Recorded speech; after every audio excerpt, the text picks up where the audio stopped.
In West Africa, a global conflict is brewing. The African continent could potentially become a battleground for superpowers vying for supremacy. On one hand, Nigeria and other West African countries backed by France are preparing to launch an invasion of the Sahel Confederacy, comprising Niger, Mali and Burkina Faso. On the other hand, Russia, China and the United States are making moves to exert influence in the area. Tensions began when the former French colonies of Niger, Mali and Burkina Faso forcefully removed their civilian president from power. Rather than comply with demands to restore civilian rule or risk invasion, these countries chose to unite and break away from ECOWAS, forming an alliance known as the Sahel Confederacy or the Alliance of Sahel States. This confederacy then expelled French forces from their territories. It effectively shifted the balance of power in the region, leaving it predominantly under the influence of Russia and China. To fully understand how matters got to this point, let's take a look back in history.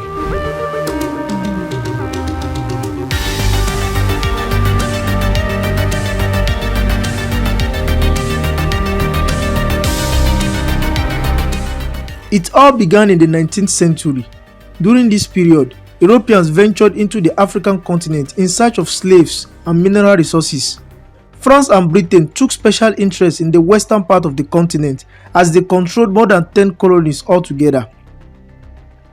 Then in 1945, France introduced the CFA, a currency it mandated for all its colonies to use, while British colonies used pound sterling. This made it easier to exploit and reap these colonies of their resources and also control their economies. While the British currency vanished by the latter half of the 20th century, the CFA still serves as the currency in 14 African nations despite gaining independence from France decades ago. One of the founding principles of the system was that colonies had to keep 50% of their foreign currency reserves in the French treasury, plus an additional 20% for financial liabilities. Thus, member states only retain 30% of reserves within their borders. Even after independence, France still kept a tight grip over its colonies, particularly those in the Sahel region. It exploited resources such as gold from Mali, cocoa from Burkina Faso, uranium which is used for the production of weapons, and nuclear power from Niger.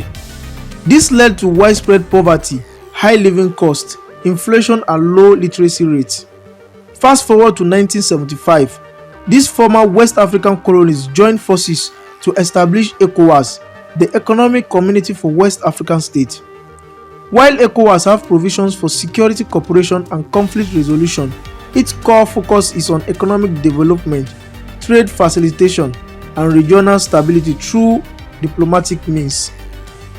Starting in 2012, terrorist groups affiliated with Al-Qaeda and ISIS invaded and seized the northern part of Mali. This violence later spread to neighboring Niger and Burkina Faso. France then sent its troops to fight against the militants, but the foreign forces kept draining state resources with little progress, leading to a surge in corruption. This situation prompted Niger, Mali and Burkina Faso to overthrow their civilian president who had French support. Mali acted first in 2020, followed by Burkina Faso in 2022 and Niger in 2023, all transitioning to military rule. The military juntas sidelined president, even locking up one in his residence, and refused to relinquish power or organize elections. In response, ECOWAS imposed sanctions and threatened intervention in Niger unless civilian governance was restored. Instead, the three nations unified, defying ECOWAS and forming a new alliance where an attack on one is seen as an attack on the other two. Anti-French demonstrations then began in the region. Protesters massed at the French embassy soon after, setting it on fire and shattering windows, leading to the expulsion of French forces from the region. The protests turned violent. Crowds attacking the outside of the French embassy, burning a perimeter door, and breaking windows, but not breaching the walls.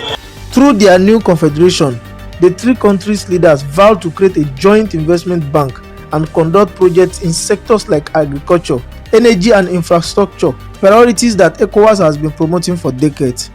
The leaders also announced the creation of a joint military force to fight jihadist insurgents who have killed tens of thousands of civilians in the three countries over the past decade. Freedom of movement for goods and people between these countries is at stake.